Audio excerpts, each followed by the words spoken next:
আজ নেপাল যেন এক ফুটন্ত আগ্নেয়গিরি, রাস্তায় ভরা অসংখ্য মানুষের ভিড়, স্লোগানে মুখরিত কাঠমান্ডু।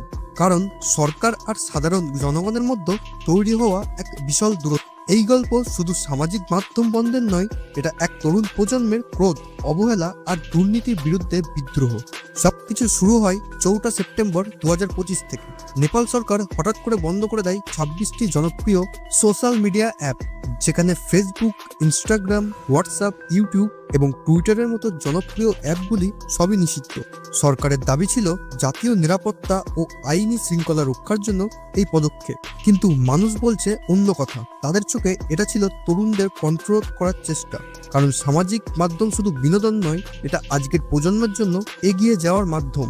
আর এই সিদ্ধান্তের বিরুদ্ধে রাস্তায় নামে হাজারো তরুণ তরুণী, যাদের বলা হচ্ছে জেন জেড আন্দোলন। তাদের স্লোগান, দুর্নীতি বন্ধ করো, সোশ্যাল মিডিয়া নয়, আমাদের কণ্ঠ বন্ধ করা যাবে না। কাঠমান্ডু হয়ে ওঠে আগুন ঝরা ময়দান।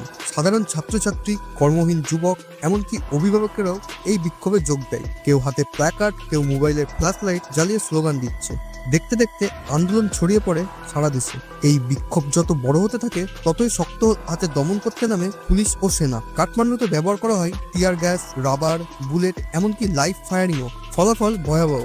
অন্তত 15 থেকে 19 জন নিহত হয়েছে, 40 থেকে 100 জনেরও বেশি আহত হয়েছে। চারিদিকে আতঙ্ক, রক্ত আর কান্নাস্রোত। এই রক্তাক্ত আন্দোলনে সরকারের ভিত কেঁপে উঠেছে। ইতিমধ্যেই নেপালের স্বরাষ্ট্রমন্ত্রী পদত্যাগ করেছেন। প্রধানমন্ত্রী কেপি শর্মা, তার উপরে চাপ বাড়ছে। তিনি কি টিকে থাকতে পারবেন, নাকি বাধ্য হবেন সরে দাঁড়াতে? সরকার প্রথমে ভেবেছিল এটা কিছুদিনের উত্তেজনা থাকবে হয়তো, পুলিশ মোতায়েন থেকে শুরু করে সেনা মোতায়েন, কাঁদানে গ্যাস। কিন্তু তরুণরা তখনও ভীত হয়নি, বরং সোশ্যাল মিডিয়া, লাইভ ভিডিও, ছবি সবকিছু দিয়ে আন্দোলনকে ছড়িয়ে দিয়েছে। আজ নেপালের আন্দোলন শুধু নেপালের খবর নয়, আন্তর্জাতিক সংবাদ মাধ্যমেও ঝড় তুলেছে। এবারের আন্দোলনের বিশেষ দিক হলো, এটা কোনো রাজনৈতিক দলের নেতৃত্ব নয়, এটা একেবারে লিডারলেস মুভমেন্ট। শুধু সাধারণ মানুষের স্বপ্ন আর ক্ষোভ থেকে জন্ম নেওয়া। যেখানে তরুণরা বলছে, আমরা কেবল সরকারের পতন চাই না, আমরা চাই নতুন রাজনৈতিক সংস্কৃতির অধ্যায়। বন্ধুরা, নেপালের এই জেন জেড আন্দোলন যখন একটি প্রজন্ম একসাথে দাঁড়ায়, তখন তারা ইতিহাস বদলে দিতে পারে। তোমাদের মতে এই আন্দোলন কি নেপালের রাজনীতিতে সত্যি পরিবর্তন আনতে পারবে?